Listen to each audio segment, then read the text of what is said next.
Veja no ICL Notícias, segunda edição. A gente sabe que Israel está próximo do seu fim. Alta tensão no Oriente Médio. Irã revida ataques da madrugada e lança centenas de mísseis contra Israel.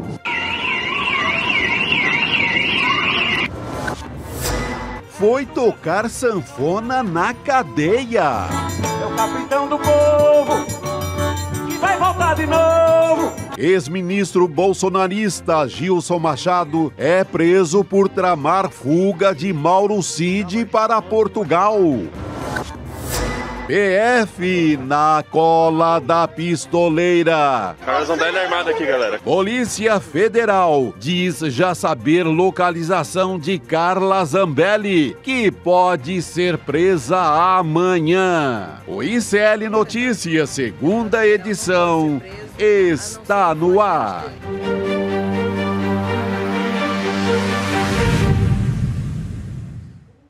Olá, sextou! Hoje é sexta-feira 13 de junho de 2025. Seja muito bem-vindo, seja bem-vinda ao ICL Notícias, segunda edição, transmitido pelos canais do ICL, pela Pop TV do Rio Grande do Sul, também pelo canal A Voz Trabalhadora e pela Web Rádio São João, no nosso querido Ceará. Hoje a gente conversa com Juliana Dalpiva sobre a operação que prendeu o ex-ministro Gilson Machado e quase prendeu também Mauro Cid novamente. Depois a gente conversa com a Ju Dalpiva sobre a operação, que prendeu Gilson Machado, que eu acabei de falar. E também a gente vai falar sobre a crise entre Israel e o Irã com o professor de Relações Internacionais, o Leonardo Trevisan. E temos também um papo com a Cris Serra, que vai comentar a situação de Carla Zambelli, que pode estar prestes a ser presa na Itália. É isso mesmo. Vamos ver se vai, né? Chico Sá, boa noite. Boa noite não, boa tarde ainda. Boa tarde ainda, Roberta. Que bom estar aqui contigo nessa sexta. Boa tarde, comunidade. É o reboliço medonho no mundo, né? Eu querendo apenas dançar o meu São João em paz e ver o que o mundo apronta. Fazer, vamos nessa. Não vai dar, Chico, vai ter que esperar, porque olha, que sexta 13, viu? Caramba. Típica, né? Vamos começar falando sobre a Polícia Federal, que prendeu o ex-ministro Gilson Machado na manhã de hoje, o ex-ministro do Turismo. Ele foi detido no Recife, suspeito de ajudar Mauro Cid a conseguir um passaporte português. E aí, segundo a PF, Gilson usou seu trânsito internacional para facilitar um pouco o processo e tentava deixar o Brasil enquanto era investigado pelo golpe. Inclusive, desde o início do mês, a família inteira de Mauro Cid deixou o Brasil e se encontram atualmente nos Estados Unidos. E seria um dos elementos aí que motivaram a operação de hoje, que é um desdobramento do inquérito sobre a tentativa de golpe. Cid também foi alvo de busca e apreensão nesta mesma operação de hoje e logo em seguida prestou um depoimento de 3 horas na Polícia Federal. Hoje, mais cedo, diante de várias idas e vindas de informações, diversos veículos afirmaram que Cid tinha sido preso. De fato, houve um pedido de prisão, mas que foi revogado logo em seguida. Ou seja, Cid não chegou a receber uma ordem de prisão.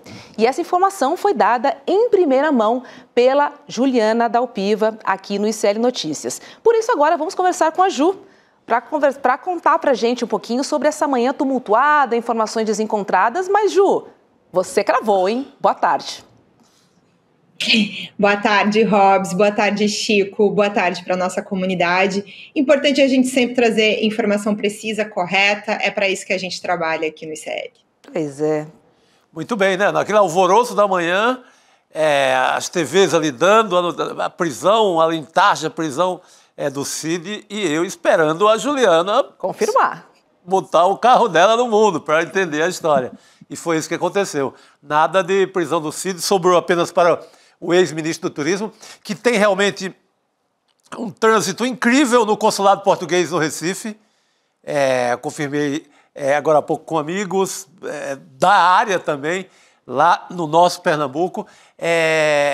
E, assim, tudo leva a crer que estava sendo montada, né, Ju, uma tremenda É uma operação muito bem feita, né? Eu achei estranho essa coincidência com essa matéria que a Veja traz também, tentando desmerecer integralmente a delação do Cid. Sim, é uma semana com muitos elementos que dá para a gente acreditar que havia uma operação para tirar o Cid do país. Não, Ju? Chico, eu acho que a sua leitura procede em vários aspectos. Para quem não acompanhou a nossa primeira edição, então hoje a Polícia Federal cumpriu alguns mandados, né? Um contra o ex-ministro Gilson Machado e outro, esse de prisão, também, acho que se não me engano, busca e apreensão contra o Gilson e contra o Cid de busca e apreensão. Originalmente também tinha um mandado de prisão contra o Cid, que não chegou a ser cumprido, em função dele ter prestado algum tipo de esclarecimento, acho que provavelmente via advogados, para o ministro Alexandre de Moraes já de madrugada. Então, o que eu soube, essa confusão que se deu de manhã, tem a ver com o fato de que os mandados saíram no início da noite, no início da madrugada. A Polícia Federal já se preparou, porque o Gilson estava em Pernambuco, o Cid em Brasília, então, assim, tem que armar uma operação, não é sair correndo, né? Então, tem uma organização. A Polícia Federal se preparou para fazer a operação, cumpriu o mandado sigilosamente, discretamente, e isso tudo muito em função dessa história do Cid tentar um passaporte português. Ainda não era sobre a matéria da Veja. Obviamente, a Polícia Federal tomou conhecimento disso ontem, mas o mandado em si, ele está relacionado tanto ao fato desse passaporte português, do Cid, porque o Cid tem uma cidadania, ele só não tinha o passaporte, e aí tem essa movimentação do Gilson desde fevereiro, segundo a Polícia Federal, para tentar ajudar a sair esse passaporte. O Gilson nega, diz que foi só pedir para o pai dele, mas isso motivou a prisão do Gilson e a do Cid, com esse medo da fuga, porque ao que se soma a isso, Chico? A família do Cid quase que inteira foi para os Estados Unidos. A mulher, uma das filhas já estava lá, a outra embarcou hoje, os pais já estavam, o Cid tem um irmão que mora nos Estados Unidos. Agora, no depoimento, ele alegou que foi em função de uma festa de aniversário de uma sobrinha. Mas tá todo mundo de olho, porque os Estados Unidos virou paraíso dos nossos golpistas foragidos, né? Tanto os foragidos quanto aqueles que se anteciparam a qualquer investigação, como o Eduardo Bolsonaro. Então, obviamente, a Polícia Federal está de olho nisso e também na própria Carla Zambelli, que também fez esse mesmo caminho. Para o Cid, mais complicado, porque ele usa a tornozeleira eletrônica. Então, não é como se ele fosse sair correndo aqui pelo Brasil e a tornozeleira não iria apitar. Não sei exatamente o que era no detalhe esse plano, mas tem esse fato da tornozeleira. Ele manteve a colaboração, ele não foi preso pelo ministro Alexandre de Moraes, também não confirmou a ordem de prisão que tinha saído, pediu para revogar logo em seguida a manifestação da prisão. E aí, assim, eu tenho a impressão, Chico, que antes da gente saber das prisões de manhã, eu estava fazendo um comentário que era assim: a acusação está olhando para todo esse processo com calma, com cautela. Então, tem um julgamento para vir ainda. O Cid não foi julgado, nem o Bolsonaro, nem os demais. A colaboração premiada do Cid importa para alguns aspectos que são corroborados por outros depoimentos e documentos. Agora, já falei aqui 1000 vezes e vou repetir. O Cid mente e mente sobre não saber com quem ele desabafou os áudios que vazaram na Veja. E também está mentindo agora com relação a essa história que veio do Celso Vilardi no depoimento essa semana, desse perfil que está no nome da mulher dele e onde ele conversava com pessoas próximas ao Bolsonaro e que motivaram as perguntas do Celso Vilardi, e que são essas mensagens que saíram na Veja. Ao Cid só resta negar e cabe à Polícia Federal apurar. A Polícia Federal vai apurar essas mensagens junto com essa situação desse passaporte. Então, tá todo mundo de olho muito grande para cima de cada detalhe dos passos do Cid. Se ele tinha qualquer expectativa de fugir, e se a família dele, ele apresentou, parece, tá, na Polícia Federal hoje, as passagens de volta da família. Vamos ver se eles realmente vão voltar, né? Eu aqui tenho minhas dúvidas, porque para sair lá para os Estados Unidos para fazer o discurso de perseguido, que não sei o quê, é um pulo, né? Então, tem passagem de volta, vamos ver se essa família do Cid vai voltar. Pois é, vamos ficar de olho. Eu queria relembrar aqui quais são os benefícios da delação de Mauro Cid para a gente entender o que está em jogo aqui. Olha, tem o perdão judicial ou pena privativa de liberdade não superior a 2 anos, restituição de bens e valores que pertencem a ele e foram apreendidos, tem extensão dos benefícios para o seu pai, esposa e filha maior de idade, no que for compatível ao caso deles. E atuação da Polícia Federal para garantir a segurança de Cid e seus familiares. Agora, Chico Sá, você também escreveu na sua coluna no iclnoticias.com.br sobre o ex-ministro do Turismo, né, do Gilson Machado, também conhecido como o sanfoneiro. Conta pra gente um pouquinho da sua coluna. Na coluna eu peguei mais o aspecto do que bateu na memória em relação a esse personagem, né, que é muito a história. Ele me lembra muito a história das lives durante a pandemia, em que ele aparecia ali praticamente zombando da população, zombando das vítimas. Não era momento para fazer festa com sanfona. Não. Festa com sanfona é agora no São João. Então, aproveitei um pouco dessa memória macabra do que representa essa figura e escrevi ali como o grande personagem, ou o grande canalha da semana. É uma coluna que tenta lidar ainda com o humor mesmo diante desse desastre, Robson. Em alguns momentos a gente tem que rir, né? Para aguentar tem que rir. Lives ali realmente é muito difícil. Agora, Ju, muitos benefícios estão em jogo, né? Enfim, fora o fato de Cid ser chamado pelos colegas das Forças Armadas de coronel delator, né? Famoso X9. Pelo que eu entendi, quando me explicaram essa questão dos benefícios, cabe ao ministro Alexandre de Moraes até o perdão judicial, não quer dizer que vai ter perdão. A minha avaliação é de que esse acordo está mantido, e foi mantido hoje ainda, depois disso tudo, para manter o Cid atento até o fim desse julgamento. Rescindir o acordo agora é precipitar uns 3 ou 4 meses desse comportamento que é imprevisível, né? Cada hora é uma história. Cada hora é uma manobra ali para tentar explicar por que ele virou colaborador. A gente já sabe, ele virou colaborador depois que o pai dele foi alvo de busca e apreensão no inquérito da Joyce e foi flagrado naquela foto lá, atrás de uma escultura e tal. Então, quando chegou no pai dele, a água bateu aqui, ó, muito no pescoço, quase chegou na boca, entendeu? Então, ali começa um movimento concreto da família do Cid em busca de um advogado, ele troca de advogado e começa a ser defendido pelo César Bittencourt e, se eu não me engano, a operação é 11 de agosto de 23, a colaboração do Cid, né, o depoimento, o primeiro é 28 de agosto, ou seja, coisa de uma semana e pouco depois, pouco mais de 10 dias, ele começa a fazer essa colaboração. Ele tentou ali recuar em proteger a família, mas ele nunca teve confortável, ele não está arrependido de nada, né, gente, ele fez isso por puro desespero, e para proteger a família, a tentativa de, sei lá, não tomar tantos anos de cadeia.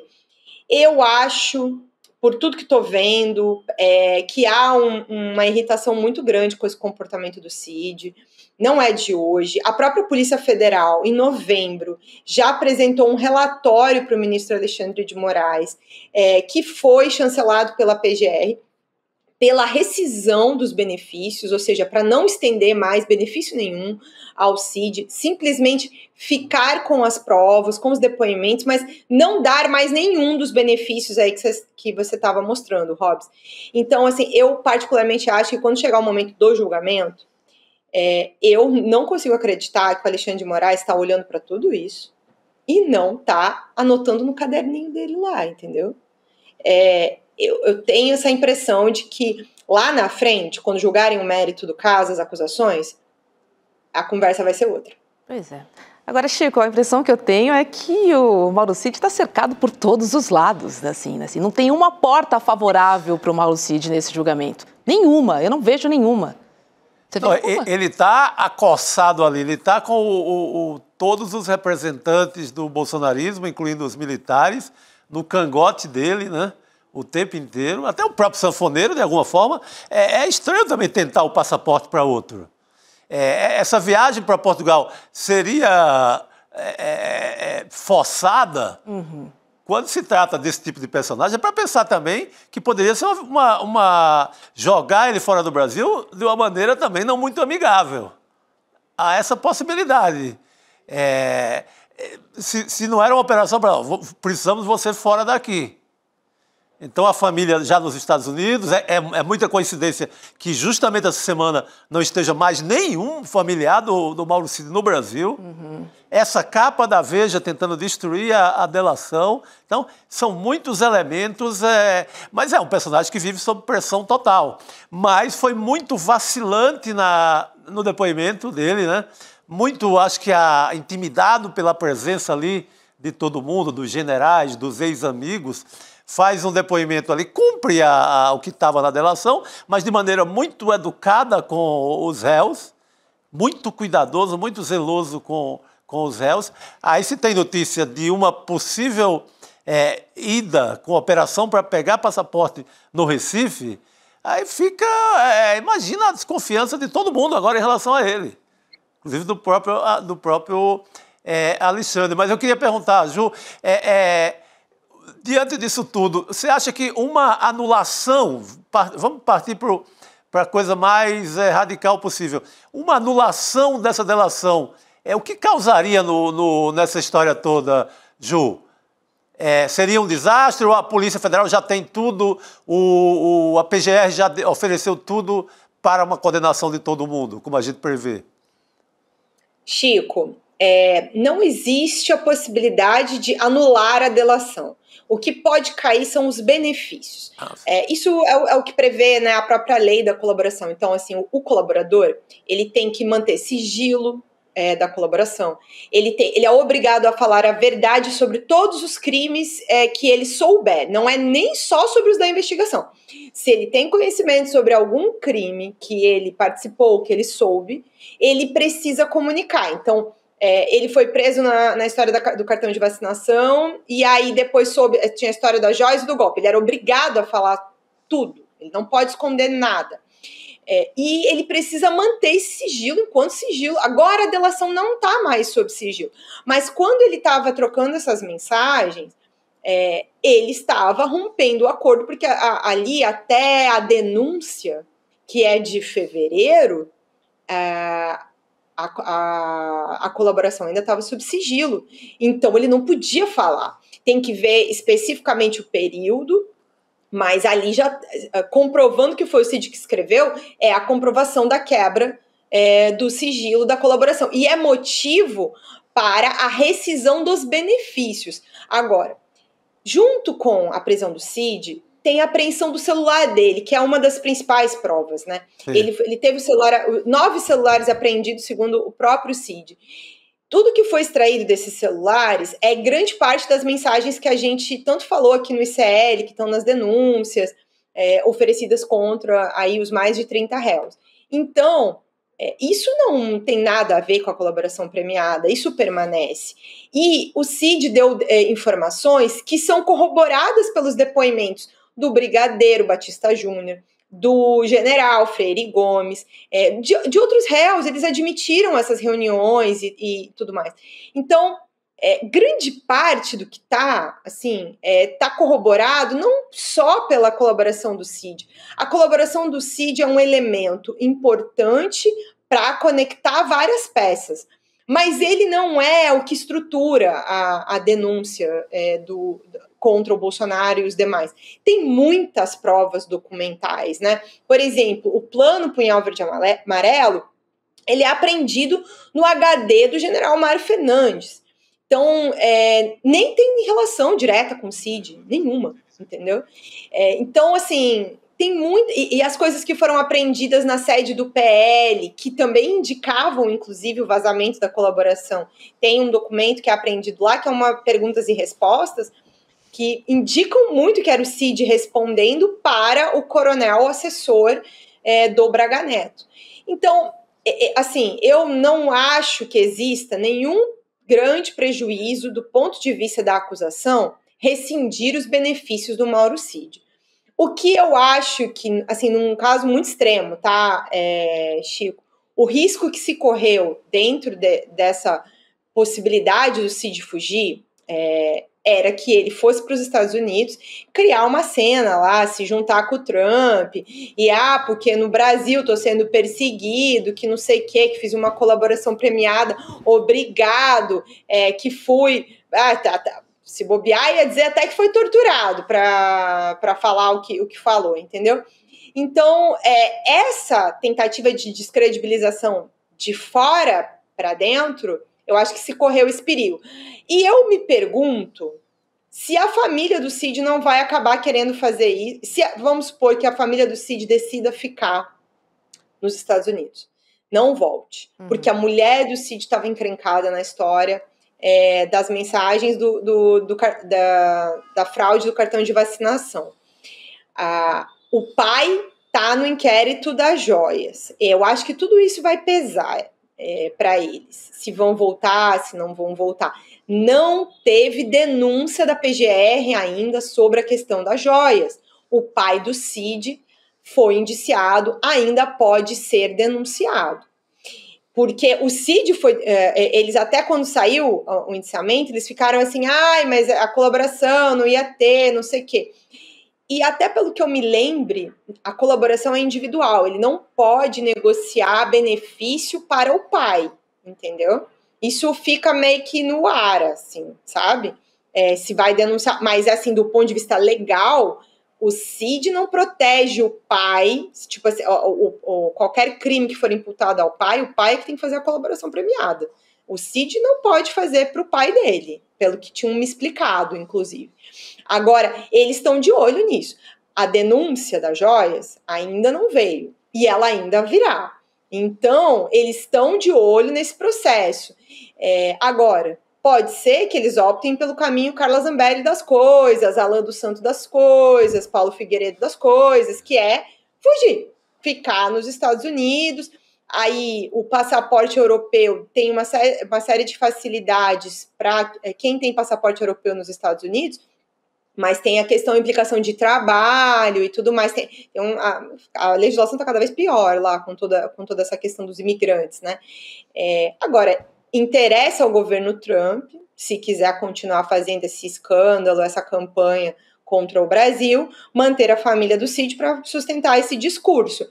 Tudo isso está em jogo. A gente precisa ver se a família do Cid vai voltar, mesmo, do jeito que ele está falando, ou então se eles vão sustentar isso do lado de fora.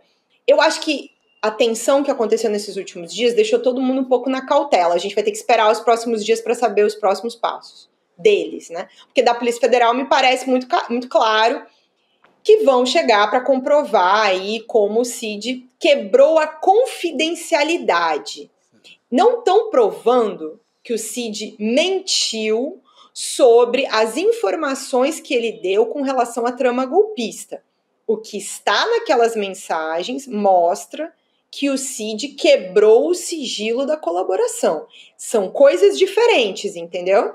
Então, agora, vamos ver se eles comprovarem algo... Porque, assim, aí que tá, as principais questões da denúncia estão corroboradas aqui, como eu falei, por outros depoimentos e documentos. Não dependem só da palavra do Cid. Exato. E o essencial para vários réus, não é nem só sobre o Bolsonaro. Então, por isso que quem tá aqui por um fio é o Cid. Ele, para perder o benefício... Assim, até acho que, do ponto de vista do exercício da justiça, o Cid precisa perder o benefício. Ele não faz jus a esse benefício. Ele mentiu, ele omitiu, cada pouco ele inventa uma confusão. Então, assim, ele não merece esse benefício, ele não cumpriu a lei. Exato. Só aqueles áudios para Veja, aquilo... Meu Deus do céu, que ali ele quase revela que estava sob tortura. E que aí desabafa ali com um amigo invisível, que ninguém sabe quem é até agora. Só aquilo já seria motivo para quebrar. É, totalmente. Pois é. E dá-lhe revista Veja de novo. Porque tem sido... É o endereço para tentar minar, para tentar defender o Bolsonaro. É quase um advogado de defesa, de alguma forma, né? Pois é. Acho que não é muito difícil de imaginar se na terça-feira o Celso Villard estava fazendo essas perguntas, dizendo que existia um perfil assim, assim, assado, Gabriela não sei das quantas, que dizia XYZ, e ele ficou ali todo nervoso para responder, e aí misteriosamente essas mensagens aparecem na revista Veja, a gente sabe muito bem de onde vieram essas mensagens, não é nenhuma novidade, mas talvez eu leio tudo isso de outra maneira. O Cid tem que ser responsabilizado pela quebra de confidencialidade do acordo. A justiça precisa valer para todos, inclusive para o delator. Se o delator não cumpriu a lei, ele tem mais é que perder o benefício mesmo, sabe? E acho que nesse sentido, a questão é que o Celso Villard vai precisar apresentar ali agora, formalmente, e aí é que tá, né? Ele vai ter que identificar com quem que era essa conversa, aí é que entra o problema. Com quem é que o Cid estava conversando durante esse tempo todo? Que ele não lembra, né? Que ele disse que não lembra, né, Ju? Obviamente um deles. Obviamente um dos bolsonaristas. Sim. Dos mais próximos, do núcleo central ali. Exatamente. Fica muito... dá a entender isso, né? Que ele não entregou, né? Falou que não lembra. É isso aí. Juliana Dalpiva, parabéns novamente, viu, pela notícia de hoje. E um bom final de semana para você, viu? Beijo, boa noite. Tomara que a Polícia Federal deixe a gente ter um final de semana, né, pessoal? Eu estou achando que citando o negócio de Carla Zambelli, aí estou um pouco preocupada. Eu pretendo ter o meu final de semana. E deixo aqui um convite, vou estar na Bienal do Rio amanhã à tarde. Quem quiser aparecer no stand da Editora Matrix, das 2 às 4. E depois num papo com a Miriam Leitão, no stand do Prêmio Jabuti, às 5 horas da tarde. Opa, todo mundo lá. E Ju, novamente parabéns, viu? Você cravou a revogação da prisão de Mauro Cid. Um beijo, sou sua fã. Boa noite. Beijo, queridos. Beijo, Zu. Boa noite. Quem chega mais agora é Rodrigo Viana. Oi, Rodrigo. Opa, o homem das causas urgentes. Vamos falar dessa sexta-feira. Ele não é Santo Expedito, mas é das causas urgentes. Deus. Olha, causas urgentes, né? O Santo Expedito não é dos endividados, não, né? O Santo Expedito não é dos endividados? Não, a endividada eu acho que é Santa Rita de Cássia, se eu não me engano. Bom, depois a gente pesquisa. Dessa parte de endividada eu conheço. Da tua área. Santo do Serasa eu conheço todos. Vamos falar dessa sexta-feira 13, Rodrigo, porque teve uma retaliação aí do Irã, né, contra a ofensiva israelense. Começou no início da tarde de hoje, mais de 150 mísseis ali, uma loucura, né? A gente vendo tudo ao vivo. Eu estava acompanhando as imagens. Eu estava de olho aqui na conversa de vocês com a Juliana Dalpiva, né, os desdobramentos desse caso do Mauro Cid, e com outro olho aqui no noticiário internacional. Estas imagens na tela são imagens do ataque do Irã contra as principais cidades israelenses, Tel Aviv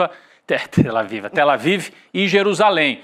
Retaliação porque Israel atacou por 2 dias seguidos as instalações nucleares, matou 3 lideranças iranianas e vários cientistas iranianos. E está acontecendo nesse momento, Roberta, uma reunião do Conselho de Segurança da ONU, em que já falaram representantes de vários países aqui. Eu estava tentando recuperar a fala de alguns desses representantes para a gente poder trazer. É importante a gente saber, por exemplo, a posição da China. Israel fala nesse momento, mas eu queria trazer a China. A China falava enquanto a gente estava no ICL urgente. A China diz que está preocupada com os acontecimentos e que condena os atos de Israel, que, segundo a China, violam a soberania e a segurança do Irã. Portanto, a China se posicionando de maneira mais clara ao lado do Irã. O Paquistão condenou a agressão ilegítima e injustificada de Israel. O Reino Unido se disse preocupado com os ataques de Israel e diz que a prioridade é evitar que aumente a tensão no Oriente Médio. Os Estados Unidos, como esperado, se colocaram do lado do Estado de Israel e disseram, os Estados Unidos, não se pode permitir que esse regime perigoso se dote de armas nucleares. É a posição dos Estados Unidos. Curiosamente, e o regime perigoso de Israel pode ter armas nucleares? Que é um regime perigosíssimo. Os Estados Unidos... Né? Pois é, os Estados Unidos dizem... É um direito adquirido pelo Império, né? Eu não sei se está no Velho Testamento isso, que Israel tem direito a ter as armas nucleares. Porque os Estados Unidos dizem, não, o Irã é um regime muito perigoso para ter armas nucleares. E Israel? Porque Israel tem vários... Não, mas parte daquele velho ponto que os Estados Unidos são civilizados... E podem ter, né? E podem acabar com o mundo. O Irã não é do mundo civilizado. Não é, só que... É aquela velha história do orientalismo, né? Você vê tudo do Oriente dessa forma. É um modo de olhar que é assim. Complicado, né? Deixa eu chamar o professor de Relações Internacionais, o Leonardo Trevisan, para ajudar a gente a entender melhor essa história. Oi, Trevisan, boa noite para você. Ainda na noite de ontem, o líder supremo do Irã, o Ali Khamenei, ele se pronunciou depois do início da ofensiva contra Israel e disse que o Irã precisa dar uma resposta firme ao regime sionista. Vou ler o post do Khamenei, já passo para você. Ele diz o seguinte: hoje precisamos dar uma resposta firme à identidade sionista maligna, desprezível e terrorista. Se Deus quiser, responderemos com força e não teremos misericórdia para com eles. Trevisan, vou passar a bola para você já te perguntando, você acha que isso pode escalar? E pegando carona aqui com o Rodrigo, inclusive com a participação de Rússia e China do lado do Irã? Boa noite. O risco... Bom, primeiro, boa tarde Roberta, boa tarde Rodrigo, boa tarde Chico, né? Boa tarde a todos que nos escutam. É possível escalar assim, né? A escalada é bem real. Agora, a escalada mais temida não é a militar, viu? A escalada mais temida é econômica.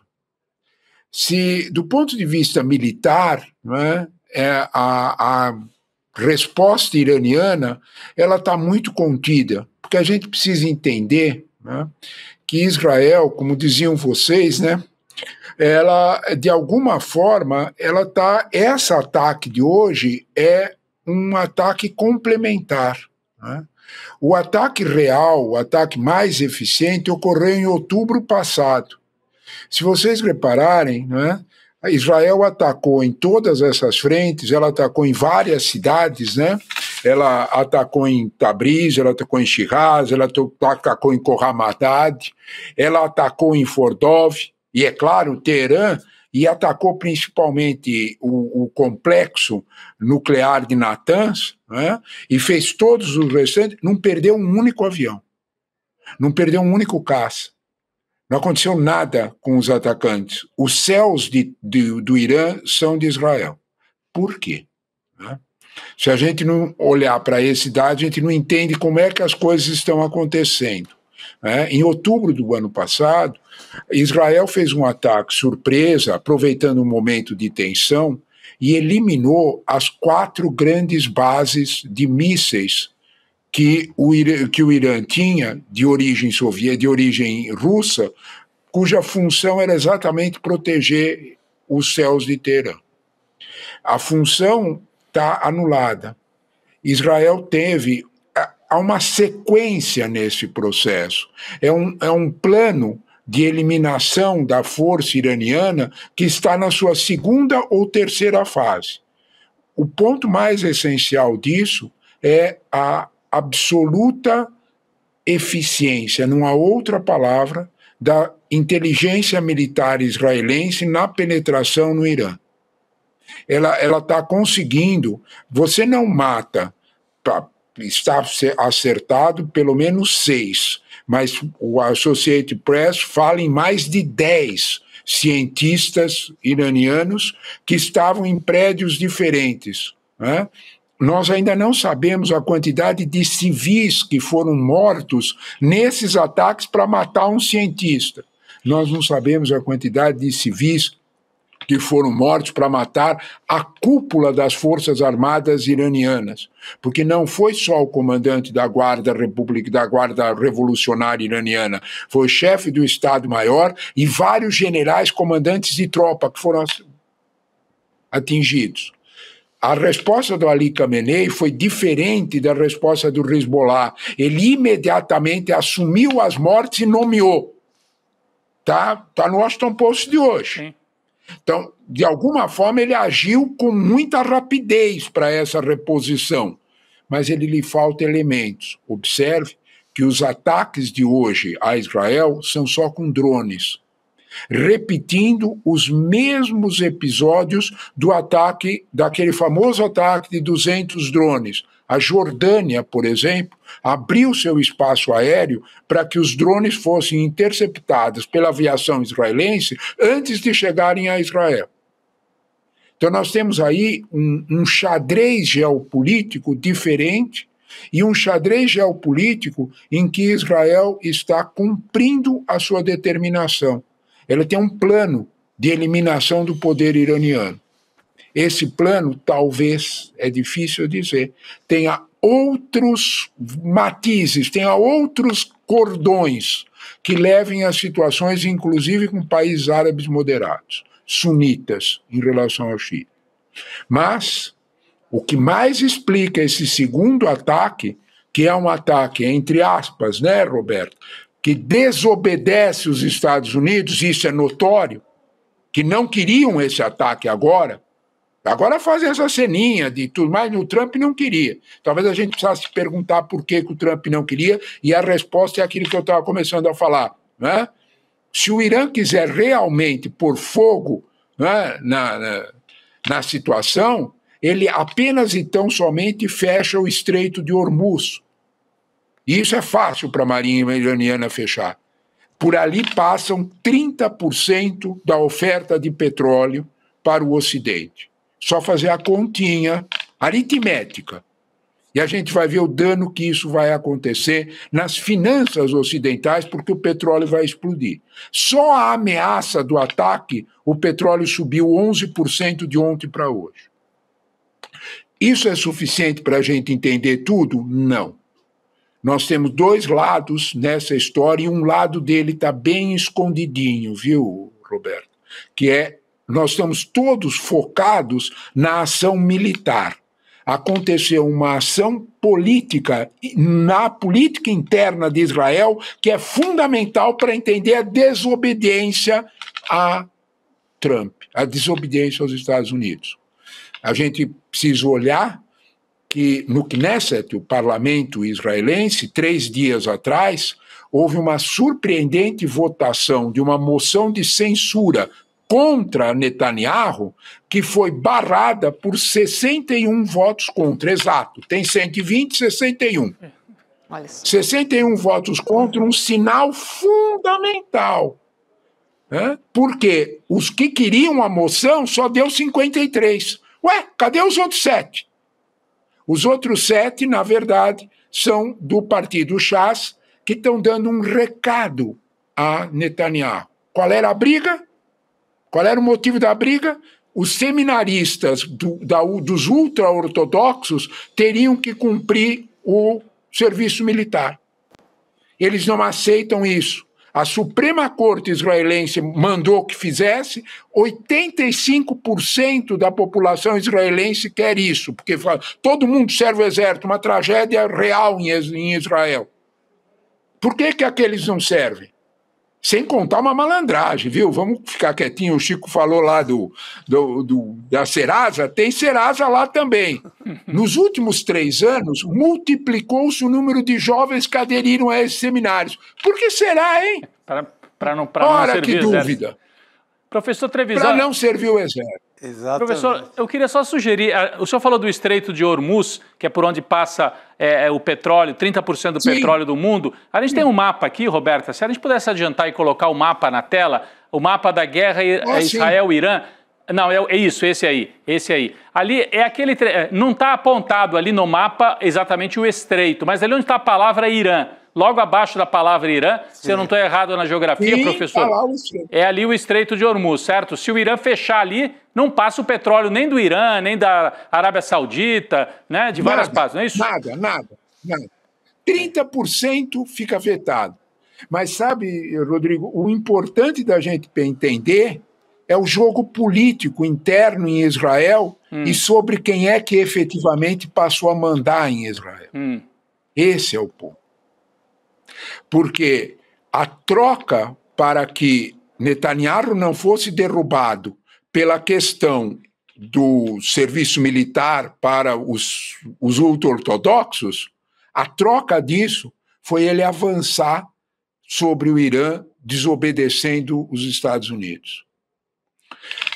Quando a gente olha para essa realidade, né, a gente observa que Bezalel Smotrich, né, Smotrich, para usar a palavra exata, desculpe, né, fez um discurso, ele é o ministro das Finanças, ele é de um dos partidos mais radicais, né, o Judaísmo Unido da Torá. Ele propôs uma discussão de que Israel não deveria abandonar o seu plano e enfrentar o seu perigo existencial. Seu perigo existencial era o Irã. Meus caros, a troca foi feita. Netanyahu atacou o Irã para não cair do governo e atacou o Irã como queriam os ultra-ortodoxos porque ele não vetou a lei sobre os meninos do seminário. Pois é. Em outras palavras, o quadro político em Israel mudou e mudou para pior. Mudou para muito mais grave. É essa a apreensão no mundo. De alguma forma, quando nós olhamos para isso, nós temos que entender a gravidade da situação, que não é apenas militar, ela é política. É a última fronteira, ultrapassou-se a linha vermelha. Netanyahu hoje depende, para a sua sobrevivência política, mais tanto da guerra, é o perigo existencial que falava o Bezalel. Ele depende tanto disso, quanto do apoio dos ultra-ortodoxos. Nesse quadro, meus caros, eu acho que nós vamos assistir cenas bastante melancólicas, tanto em Gaza, quanto no sul do Líbano, quanto um avanço, é o que ele avisou. Sim. A operação no Irã será contínua, eles não vão parar.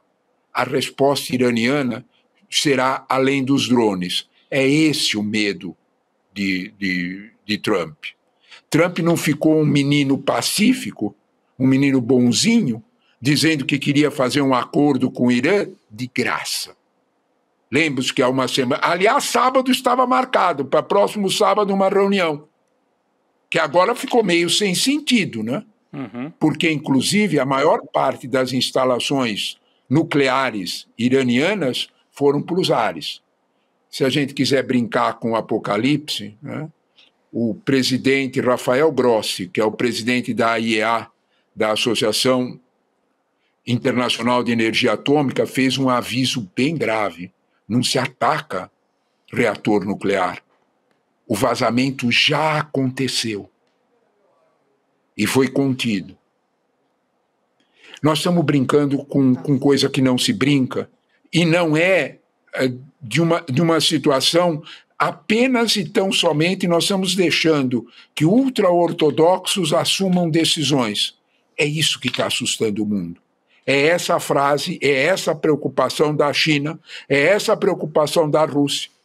Porque eles poderiam achar que seria muito conveniente um petróleo subir de preço. Não é, não. Não é nem um pouco interessante, nem para a Rússia nem para a China. Porque se o petróleo explodir de preço e nós tivermos um 2025 fora da guerra comercial, fora da recessão americana ameaçada, nós teremos um petróleo fora de controle de preço. 30% deixa o petróleo sem controle de preço. É isso que ganha as manchetes. É isso que assusta, né?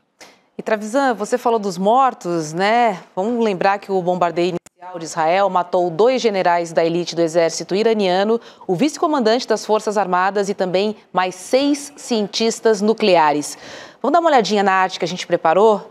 A gente traz aqui alguns mortos pelo ataque de Israel. Ó, Mohammad Bagheri, chefe do Estado-Maior das Forças Armadas do Irã, homem mais poderoso do país depois do Ayatollah Ali Khamenei. Tem também o Hossein Salami, que é o comandante da Guarda Revolucionária Islâmica, principal força militar do país e responsável pelo arsenal de mísseis balísticos. Tem também o Golamani Rashid, que é vice-comandante das Forças Armadas. Tem mais um, que é o Fereidon Abbasi, ex-chefe da Organização de Energia Atômica do Irã. E tem também o Mohamed Mehdi Teranji, físico e presidente da Universidade Islâmica Azad, em Teherã. Olha, a gente trouxe aqui alguns e a gente entende que, né, foi realmente, como o Trevisan adiantou, foi a elite, né? A elite militar e científica, esses números, e mais Roberta, os cientistas. Roberta, esses números são o início do que sabemos. O New York Times de hoje fala em pelo menos 10 cientistas eliminados, que eles não sabem quantos ainda. E quantos civis, né, para cada cientista? Em Teherã, exatamente, Chico. Há vários prédios em Teherã que nós não sabemos os números de civis mortos para matar cada um desses. A situação é bastante dramática, bastante difícil para o Irã. Nós temos que entender que é um momento de fragilidade militar do Irã. Atenção a isso. Isso é realmente importante. O Hezbollah está com todas as suas lideranças decapitadas. O Hamas é o que nós temos em Gaza, com tudo que sabemos do horror.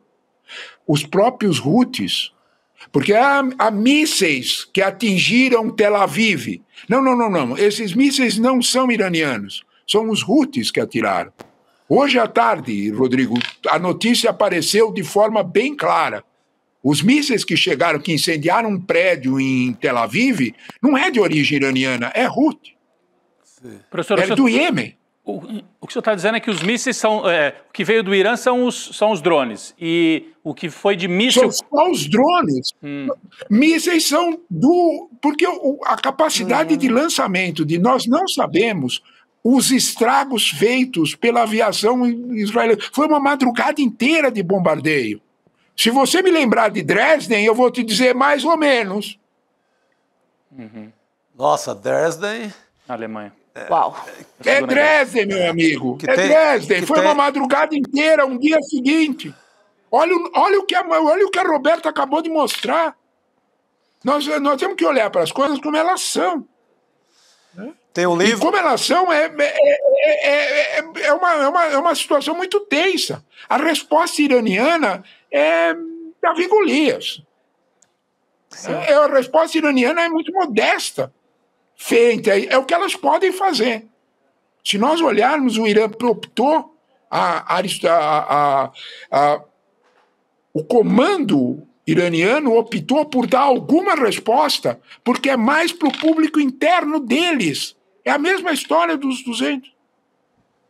Não passou disso. Nós temos uma situação de desequilíbrio operacional militar. Esse é um fato que nós não podemos negar. O Irã vem sofrendo derrotas sucessivas, perdendo, sabe aqueles braços armados que o Irã tinha para acomodar Israel, Hezbollah, Hamas, os Houthis. Israel aproveitou esse momento e anulou toda a força aérea da Síria. Saiu pouco, nós demos pouca atenção a isso. Na Síria, Israel anulou toda a ação do Hezbollah na Síria. Nós estamos assistindo a um projeto bem grande, da grande Israel.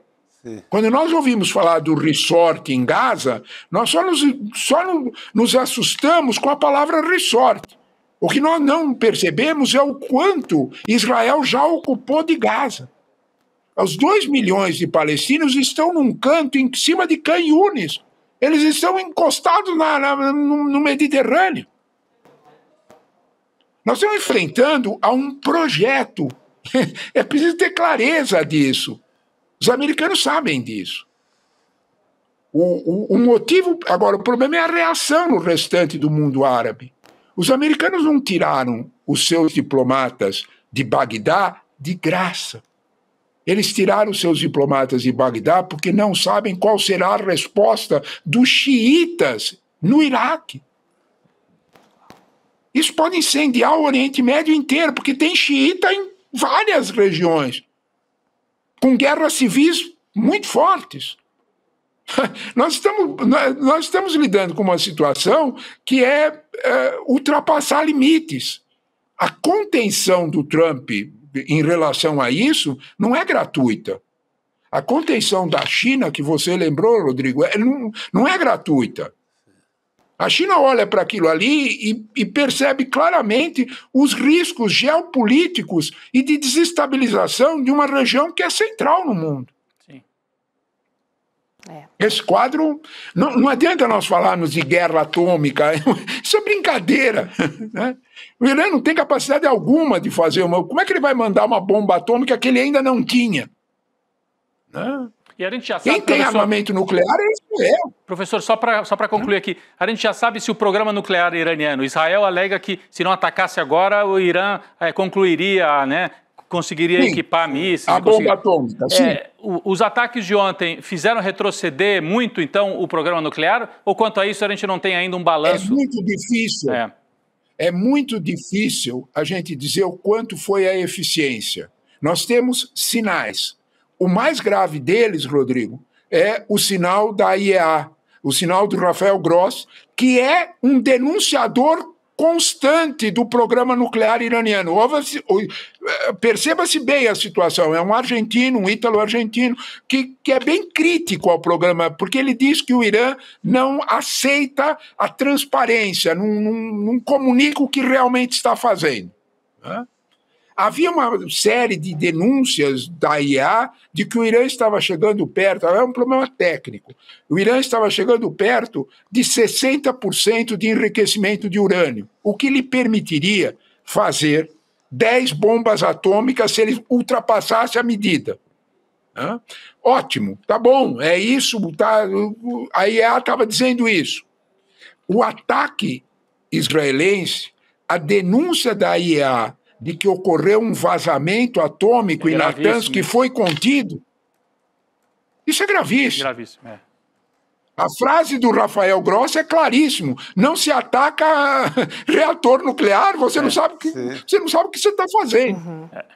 Né? Então, esse quadro é um quadro que leva a gente à tua resposta. É inseguro a gente dizer o quanto destruiu. Veja o que a Roberta mostrou, o teu gráfico é fundamental. Decapitou várias lideranças. A elite, se decapitou várias, se teve espaço militar para fazer isso, imagine você quando os caças israelenses, eles atacaram o Irã com F-35, que é o avião mais moderno que os Estados Unidos têm e que entregou a Israel. A capacidade operacional dessa arma de guerra é infinita. É muito alta. Então, e o Irã não tinha nenhuma capacidade de se defender porque tinha sido anulado. O que aconteceu é que a Rússia entregou ao Irã o famoso S-400 e o S-300, que são estruturas de mísseis que equilibram o jogo. Eles caçam F-15, F-16 e até os F-35. Foi isso que Israel destruiu. E o Irã ficou sem possibilidade. A madrugada inteira o céu iraniano não houve notícia alguma de esse desequilíbrio chama a atenção. Perfeito. Entende? E ele é muito grave, ele é realmente muito grave. É realmente muito assustador tudo isso que a gente está vivendo, presenciando ao vivo. Assim, chega a ser inacreditável mesmo. Isso, é ao vivo, é ao vivo. E principalmente, Roberta, a troca do comando político em Israel. Cuidado com isso. Isso é efetivamente muito sério. Não nos esqueçamos que Netanyahu é tudo que a gente conhece, mas ele é do Likud. Tem coisa muito mais radicalizada do que Netanyahu em Israel. E esse processo é, de fato, uma situação grave. Existe uma outra Israel que está se rebelando, uma outra Israel mais moderna, uma outra Israel que tem até uma visão de 2 estados para... A eleição é em outubro do ano que vem. Até outubro do ano que vem, o quadro pode mudar. Não esqueça que as vitórias militares de Israel fizeram subir a votação de Netanyahu e não cair. Portanto... É isso. Professor Leonardo Trevisan, eu sei que o senhor tem aula agora às 6h30 eu estou preocupadíssima. Eu tenho aula aqui, agora, viu? Daqui a pouquinho, mas a conversa com vocês é bem muito boa, viu? Acabou de dar outra aula aqui, obrigado. Não falar dessas coisas, não. Como sempre, uma baita aula. Não se consegue falar dessas coisas por aí, vamos dizer de outro jeito. Por aí, não se consegue. Que bom. Entendemos, não professor. Não se consegue. E a gente gosta bastante. O desesclarecimento é uma coisa séria. É verdade. Séria. É outra guerra à parte. É uma outra guerra. É verdade. É outra guerra à parte. Exatamente, Chico. É outra guerra à parte. Boa aula para o senhor, viu? Obrigado, professor. Sempre, porque a gente adora. Muito obrigado pelo convite e pela boa conversa. Um abraço, amigos. Tchau. Até mais. Tchau.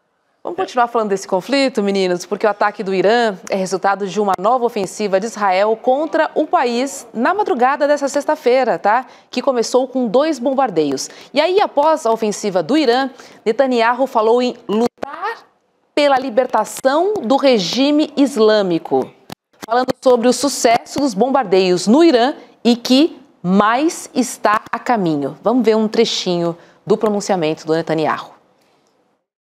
Tonight I wish to speak to you, the proud people of Iran. We're in the midst of one of the greatest military operations in history, Operation Rising Lion. The Islamic regime, which has oppressed you for nearly 50 years, threatens to destroy my country, the State of Israel. The objective of Israel's military operation is to remove this threat, both the nuclear threat and the ballistic missile threat to Israel. And as we achieve our objectives, we're also clearing the path for you to achieve your objective, which is freedom. In the past 24 hours, we've taken out top military commanders, senior nuclear scientists, the Islamic regime's most significant enrichment facility, and a large portion of its ballistic missile arsenal. More is on the way. The regime doesn't know what hit them. They don't know what will hit them. É impressionante, né? A gente vê figuras como Netanyahu nessa tranquilidade, nessa naturalidade, falando, né? Mas assim, ele tá sobre ataques. Né? Ele tá mandando o recado de que não foi um ataque pontual, de que mais vem por aí, de que e há um projeto, né? Vocês lembram que quando começou o conflito que se transformou num genocídio em Gaza, Netanyahu disse: nós vamos redesenhar o mapa do Oriente Médio. Vamos expandir e não tem conversa. A grande Israel. Então, desde o início do conflito em Gaza, que virou um genocídio, ele massacrou Gaza, ele derrotou o Hezbollah no sul do Líbano, caiu o regime sírio do Assad, e o projeto de Israel não é simplesmente enfraquecer o projeto nuclear do Irã, é eliminar, se possível, o regime dos ayatollahs. É acabar com o regime dos ayatollahs, gerar uma disputa interna e substituir esse governo iraniano por alguma outra coisa. Desde 1979 que os ayatollahs estão no poder. Então aí seria realmente redesenhar o mapa do Oriente Médio. Acontece que falta combinar, como disse o professor, com os xiitas de toda a região, né, Chico? E Irã tem essa capacidade de gerar muitos danos econômicos para o mundo inteiro também, né?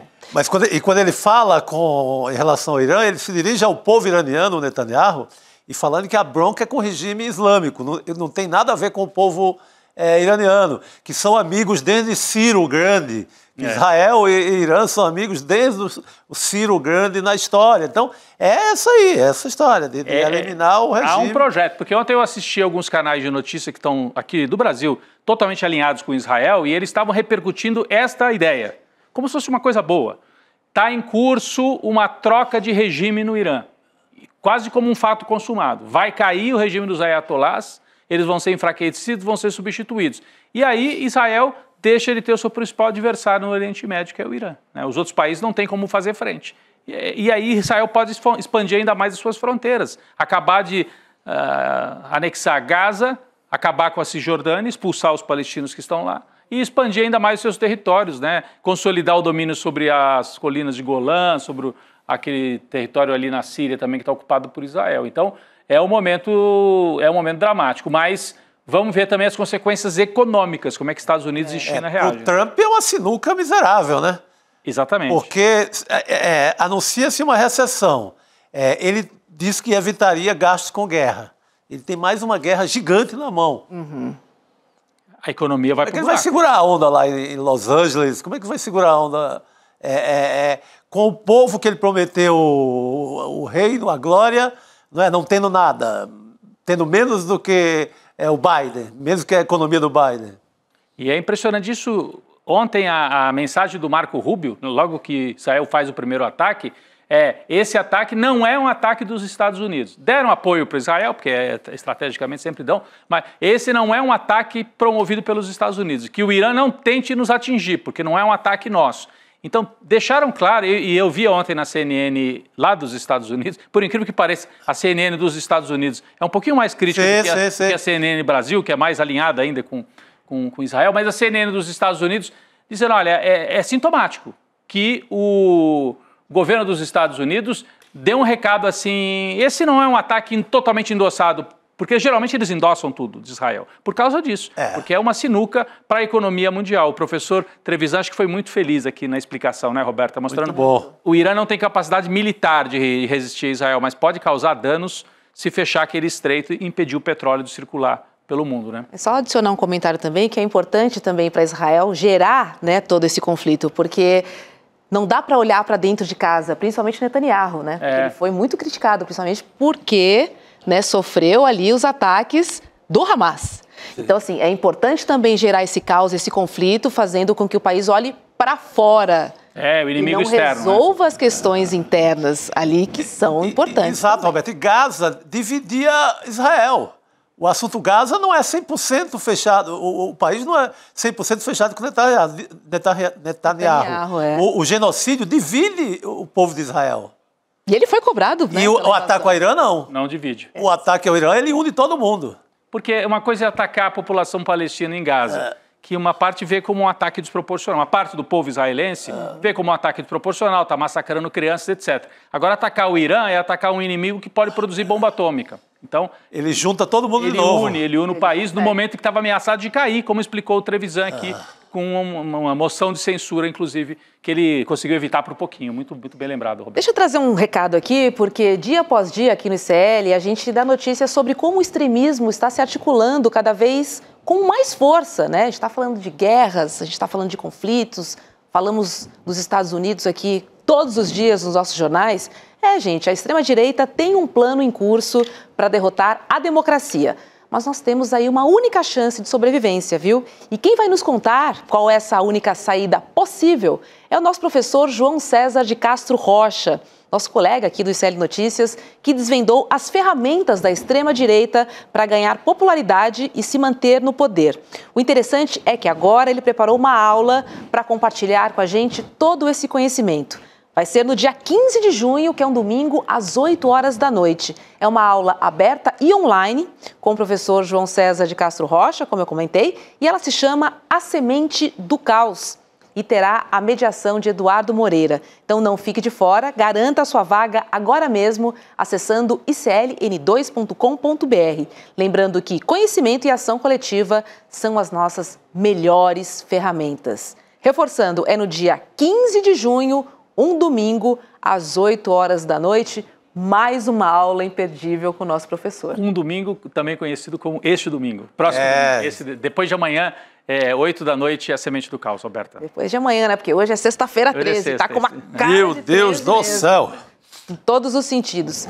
Vamos chamar nossa outra colega querida aqui do ICL, Cris Serra. Oi, Cris, boa noite para você. Vamos falar aqui sobre Israel também, né? Porque chegou aqui no Brasil o ativista, o Thiago Ávila. Boa noite para você. Boa noite, Roberta, Chico, Rodrigo, todo mundo que está aqui com a gente. Boa noite. É isso, ele desembarcou por volta das 5h30 da manhã, aqui em São Paulo, depois de ter sido preso pelas forças israelenses enquanto navegava em águas internacionais com ajuda humanitária para Gaza. Ávila ficou detido numa solitária por pelo menos 2 dias e fez também greve de fome. Thiago foi recebido no aeroporto por manifestantes pró-Palestina, disse que o regime israelense está perto do fim e comparou a situação de Israel com a da África do Sul durante o Apartheid. Vamos ver. Quando o Apartheid na África do Sul vivenciou a mesma coisa, a gente sabia que ele estava próximo do fim. Quando ficou evidente para o mundo o quanto ele era odioso, o quanto era impossível, porque regime nenhum resiste se para manter-se de pé ele precisa assassinar crianças de fome ou bombardear hospitais. Então a gente sabe que Israel está próximo do seu fim, no sentido de que esse regime racista e supremacista precisa acabar, para que todos os povos daquela região possam viver com dignidade, inclusive seu próprio povo, que é vítima de uma terrível e cruel ditadura. Olha, Cris, é admirável, né, um posicionamento individual, mas a força mesmo, a gente sabe, vem da luta coletiva, que está devendo, né, bastante. Sempre a força do coletivo se sobrepõe a qualquer ato voluntarioso, mas tem muito valor o que os integrantes da flotilha fizeram. Como a gente já comentou aqui outras vezes, eles chamaram a atenção para essa iniquidade, para essa crueldade em grande escala, né, numa escala catastrófica que se desenrola na faixa de Gaza. E foram ativistas muito valentes, eu diria, e muito coerentes na sua atitude até o fim, né? Sobretudo o Tiago, que ao ser preso se recusou a assinar o documento de deportação porque seria admitir que teria entrado legalmente em território israelense ou em águas israelenses, o que de fato era uma mentira, porque eles foram capturados em águas internacionais. Então ele foi coerente, corajoso até o fim. E que bom que ele está de volta já ao Brasil, porque de fato a guerra no Oriente Médio agora toma uma proporção numa escala inimaginável. Não se trata mais de uma guerra de Israel contra a Palestina, contra os territórios palestinos, mas agora com esses ataques ao Irã, é uma coisa, nós estamos falando de outra coisa, né? A gente está falando de uma guerra que pretende reconfigurar o Oriente Médio, enfim. Então é bom que o Tiago esteja aqui de volta em segurança, acho que cumpriram a missão. Ele só erra, do meu ponto de vista, ao avaliar que o regime de Israel está perto do fim. Ele certamente, ao desembarcar, não sabia, não tinha ainda informação dos ataques a Israel. Infelizmente, o regime de Israel não está perto do fim, né? Acho que ainda tem, ao contrário, né? Fez uma demonstração de força muito grande. Mas, enfim, também acho que a avaliação dele ali, né, é no calor da chegada e de tudo que ele viveu nos últimos dias, isso é plenamente compreensível.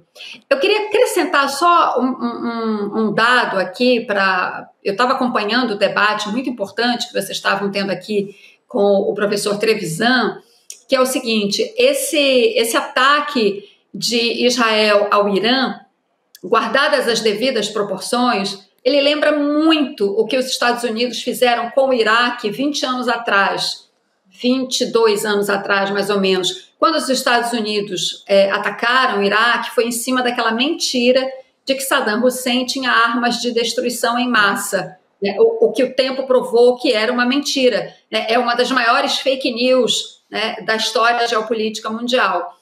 E agora o Netanyahu ataca o Irã dizendo que precisava enfraquecer as capacidades nucleares do Irã, o que também é outra mentira. A diferença é que 20 anos atrás os Estados Unidos invadiram o Iraque com tropas, né? Inclusive é um custo altíssimo para o povo americano, enfim, para aqueles jovens soldados que morrem nessas guerras sem sentido. Quer dizer, tem um sentido geopolítico, eu falo sem sentido humanitário, né? Agora Israel, o mundo vive uma outra etapa, né, das guerras, em que Israel pode destruir o Irã, ou pelo menos enfraquecer muito as capacidades do Irã, sem colocar um soldado em território iraniano, né? Então, nós estamos assistindo a outro tipo de guerra, uma guerra tecnológica, com potencial de destruição realmente assustador, o que nós estamos assistindo, o que nós vimos dessa madrugada para cá. Ô Cris, bem lembrado, foi o Bush, né, que arma ali para cima do Iraque com aquela história de armas de extermínio total da humanidade e tal. Governo George Bush. Queria só lembrar que temos 25 políticos brasileiros entre eles o prefeito de BH, o Álvaro Damião, e o prefeito de João Pessoa, Cícero Lucena, em Israel, em Tel Aviv. Eles estão nos abrigos nucleares, claro, e acompanhado dessa comitiva. São políticos de menor escala, claro, não são prefeitos, mas tem esses 2 prefeitos de capitais importantes. Estavam fazendo uma visita de... Aqueles convites. Como foi o Tarcísio, que deu apoio ao Netanyahu, como foi o Caiado, que abraçou a causa de Israel contra Gaza, lá ao lado do Netanyahu, aquelas comitivas que vão a convite do governo. Às vezes jornalistas também, né? Muitos jornalistas, sempre vão, sempre surgem esses convites. Também vão, tem brasileiros por ali. Vamos falar um pouquinho sobre Carla Zambelli, gente, porque a Polícia Federal já sabe onde Carla Zambelli está se escondendo na Itália. E alguns veículos da imprensa já consideram que ela pode ser presa amanhã. Uma apuração do jornalista do ICL, do Kleber Lourenço, aponta que Zambelli só pode ser presa se estiver pelas ruas, ou seja, ela não pode ser presa dentro da casa onde ela está. O governo da Itália já tem em mãos o pedido de extradição feito pelo Itamaraty. No entanto, o Ministério das Relações Exteriores da Itália afirmou hoje de manhã no parlamento que a polícia italiana não sabe onde está a Carla Zambelli. E aí, ele apresentou esse documento aqui, ó. Vou ler para vocês. O intervalo de tempo entre a chegada da senhora Zambelli e a divulgação da notificação da Interpol não permitiu às autoridades policiais da fronteira procederem à prisão, pois, no momento do controle, ela não apresentava antecedentes policiais no território nacional, nem havia evidências desfavoráveis nos registros disponíveis. As investigações policiais realizadas até agora e que continuam em curso não permitiram, até o momento, localizar a senhora Carla Zambelli. Só que, no entanto, o jornalista Otávio Guedes, da Globo News, afirmou que a Polícia Federal Brasileira já descobriu o paradeiro de Zambelli e informou as autoridades italianas. Temos aí um desencontro de informação. Não é isso, né? Quer dizer, eles vão lá no parlamento, os italianos, e dizem, não sabemos onde ela está. Quando ela chegou, ela não estava na lista da Interpol, isso é verdade. Quando ela passou pela fronteira da Itália, ela não estava ainda na lista. 5 horas depois, ela entrou na lista. E aí a polícia italiana diz que não sabe, não tem o paradeiro. A Polícia Federal Brasileira está dizendo, nós sabemos e já contamos agora para a polícia italiana. Aí tem uma terceira informação que foi apurada pelo Kleber Lourenço aqui da nossa equipe, de que, mesmo sabendo o paradeiro, a polícia italiana, pelas regras lá da... não pode chutar a porta e pode entrar. Pegar. Ela está na lista da Interpol, mas não tem um mandado específico para que ela seja arrestada dentro de casa, seja presa. Essa é a apuração que ele tem. Vamos aguardar as próximas horas, porque tem colegas apostando que, com essa troca de informações entre PF brasileira e polícia italiana, ela pode ser localizada sim, já teria sido, inclusive, e nas próximas horas poderia ser presa. Resta saber, será que precisa de um mandado específico para daí poder ir buscá-la dentro de casa? Ou vai ter que esperar a hora que ela for comprar uma pizza? Tomar um sorvete, Tomar um sorvete. A informação é que ela está no Vêneto, na região norte na região de Veneza, né? Vêneto ali, próximo. Some a isso vontade política também para prender Zambelli na Itália, né, Cris? É um governo de extrema-direita na Itália também, né?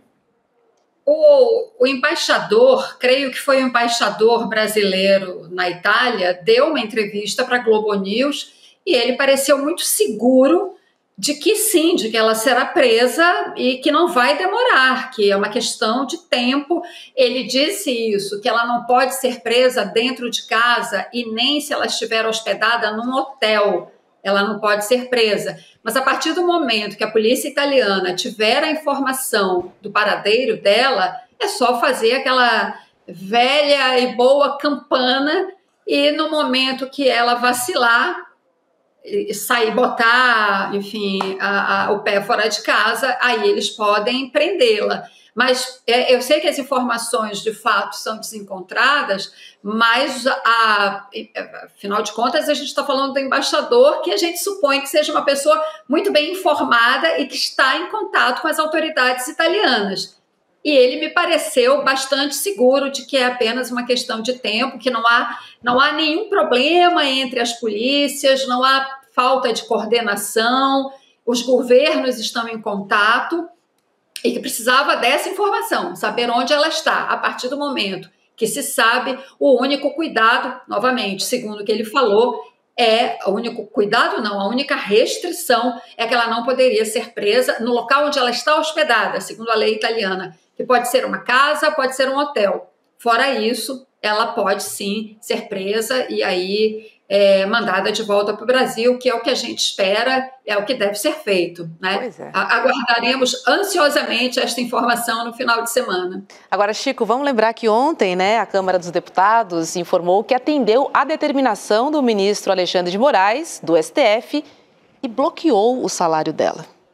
O que é uma atitude rara, né? Exato. Porque você pega mesmo o caso digamos, né? Caso do Eduardo Bolsonaro, ele passou meses gastando verba de gabinete. Uhum.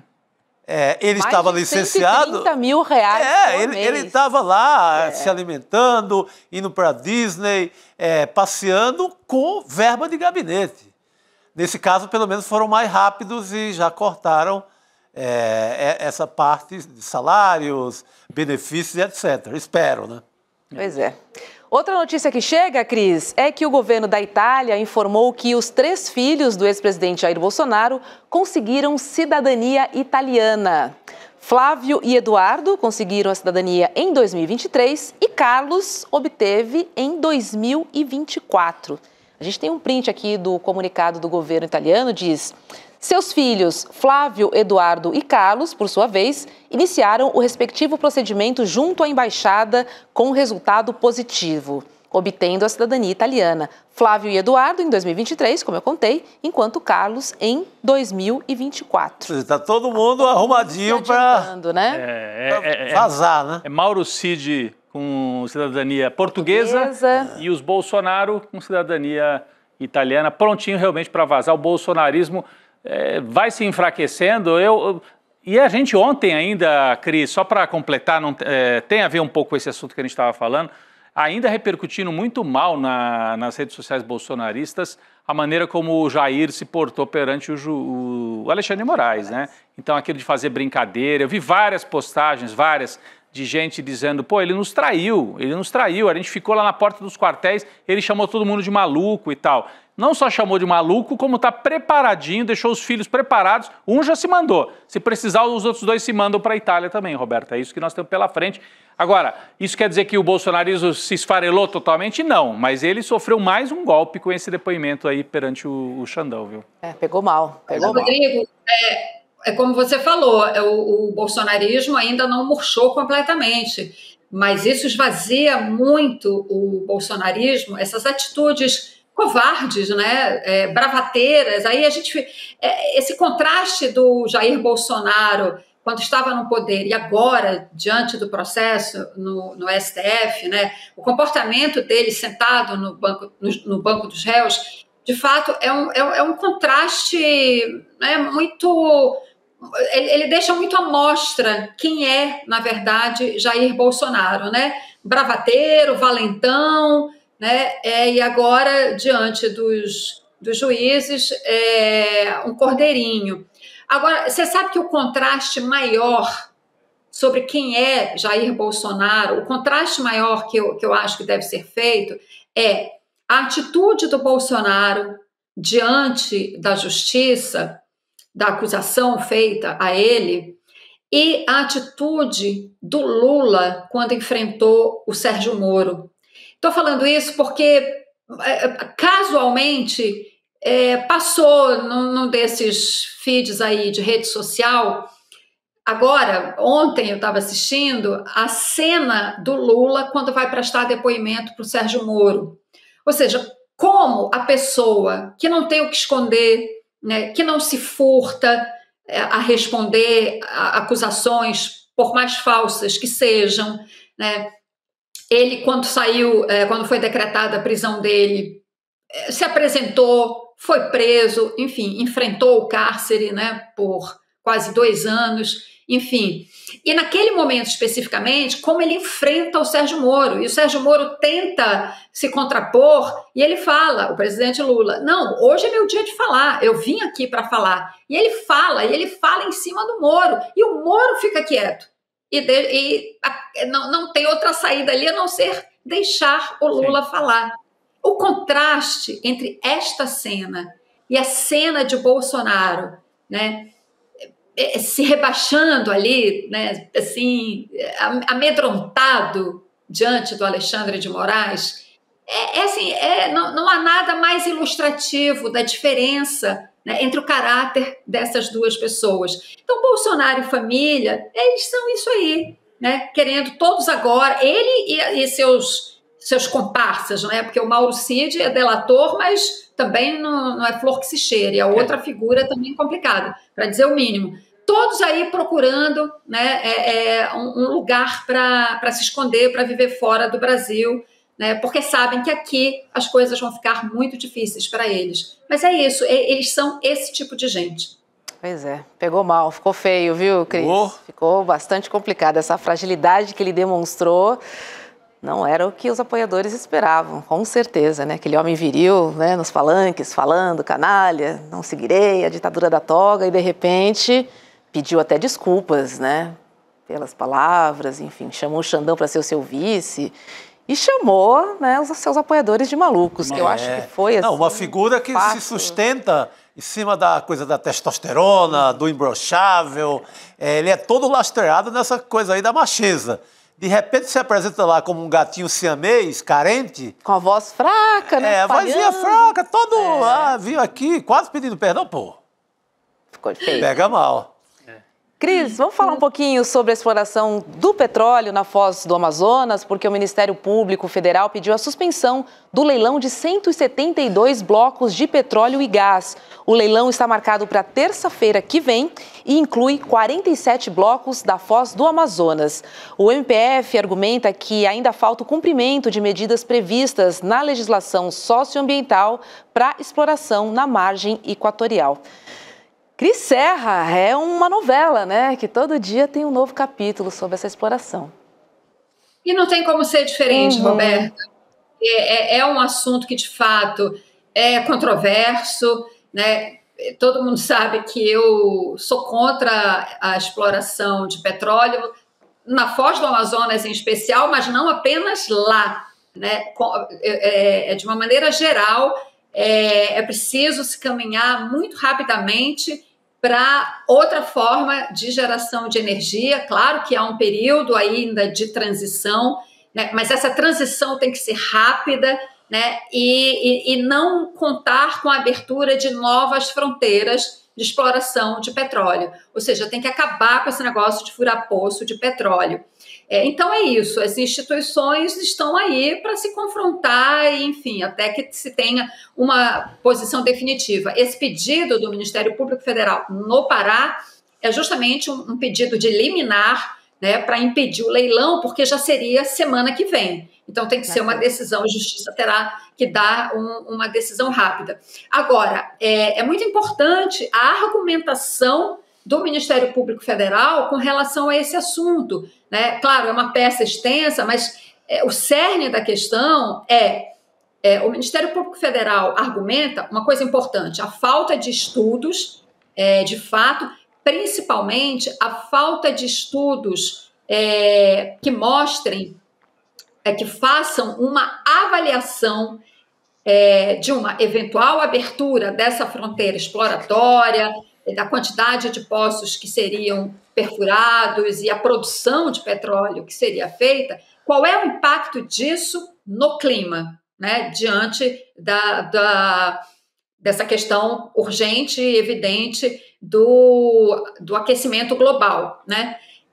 Então, sim, alguns estudos já foram realizados, mas o Ministério Público Federal aponta outros estudos que ainda precisam ser feitos, inclusive esse. E aí eles argumentam, né? E aí está o cerne, como eu estava falando, da argumentação deles, que a abertura dessa nova fronteira exploratória de petróleo, em particular nesta área sensível, ecologicamente falando, da Foz do Amazonas, é um contrassenso com tudo que o Brasil tem feito até então. Todos os acordos internacionais que o Brasil tem assinado, né, para evitar o aquecimento global. Então, eles dizem, é um contrassenso, né, diante, inclusive, da assinatura do Acordo de Paris, que foi 10 anos atrás, vai completar agora, né, durante a COP, vai completar 10 anos da assinatura do Acordo de Paris, que foi aquele que estabeleceu aquele teto de aumento da temperatura que a gente não pode ultrapassar, né?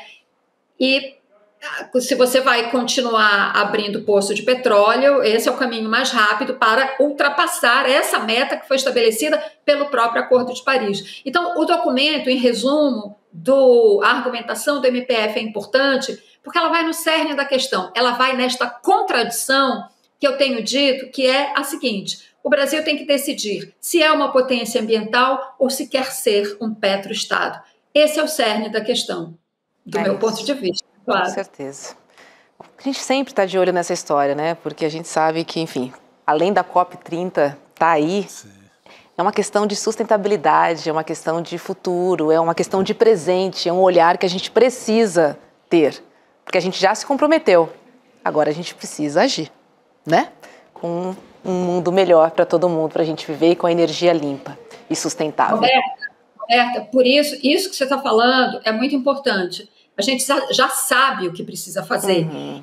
Isso foi lá na COP de 10 anos atrás, em Paris. Exatamente isso, quando se definiu aquele 1,5 graus de aumento da temperatura média global acima do nível pré-industrial. O que a gente precisa fazer agora é a implementação desse compromisso. Como é que isso vai ser feito? Por isso que os negociadores brasileiros, o embaixador André Corrêa do Lago, que está à frente da COP30 aqui no Brasil, ele tem dito exatamente isso. Essa COP agora é para decidir a implementação do acordo. O acordo, a meta, já foi estabelecida lá atrás. Essa COP agora é a da ação. Por isso ela é tão importante. Tá certo. Cris Serra, querida, um bom final de semana para você. Obrigada, boa noite. Valeu, Cris. Beijo. Boa noite, querida. Meninos, sexta-feira passada você não estava aqui, né? E aí, o que a gente fez na sua ausência, né? Em homenagem a Carla Zambelli. Eu fiquei sabendo. A gente liberou o Lambrusco. Limoncello também, limoncello. Muito chique. Hoje vamos voltar à baixaria da Jurubela. É isso aí, voltar para Jurubela. Mas antes, um esclarecimento. No começo do programa falamos dos santos e o nosso chat ajudou a gente resolver a questão. Boa. Santa Rita de Cássia, que eu citei, é das causas impossíveis. É a terra do meu avô. E de quem está devendo, tem que recorrer a Santa Edvirgem. Edvirgem, já fiz muita matéria lá na igreja. E você segue sendo das urgências, então é o Santo Expedito mesmo. Expedito, eu posso ficar com o Santo Expedito. Muito bem. Jurubeba é para a nação brasileira. Para Santo Expedito também. Exatamente, que não nos falta. Uma para o santo. É isso aí. Exatamente. Bom final de semana para você, Rodrigo, Chico, comunidade. Obrigada pela sua companhia e um ótimo final de semana para todo mundo. Segunda-feira tem mais. Beijo. Muita gente acha que essa turma da extrema-direita é um bando de maluco que acorda e posta ali nas redes sociais o que dá na telha no dia. Até tem a turma maluca, mas a verdade é que isso é muito mais planejado e organizado do que a gente imagina. Existe um plano, aliás, extremamente elaborado, em curso no Brasil. Brasil, que é o laboratório da extrema-direita no mundo. Esse plano planeja semear o caos e ter como colheita o poder total. Quem vai nos revelar esse plano pela primeira vez, de uma maneira detalhada e histórica, é o professor João César Castro Rocha. A aula vai acontecer no dia 15 de junho, um domingo, às 8 horas da noite. E tem como título A Semente do Caos. Não perca essa aula e participe desse enfrentamento com a gente. Você tem um canal, rádio ou TV? Chegou a hora de levar ao seu público o jornalismo que faz história. Democracia! No ICL, você tem acesso exclusivo a Chico Pinheiro. Esses caras fardados sempre estiveram tumultuando a vida democrática neste país. Leandro Demore. Aqui foi tudo tomado pela água, ó. Heloísa Vilela. E a mesquita é aqui dentro do campo de refugiados. Juliana Dalpiva em campo. O conjunto probatório é muito forte. Apurando tudo de perto, feito por quem entende. São histórias que mudaram o Brasil e você pode levá-las ao seu público. Seja nosso parceiro. Use nossa programação gratuitamente e fortaleça seu conteúdo com credibilidade. Acesse icl.com.br/parceria. Juntos, levamos a verdade mais longe.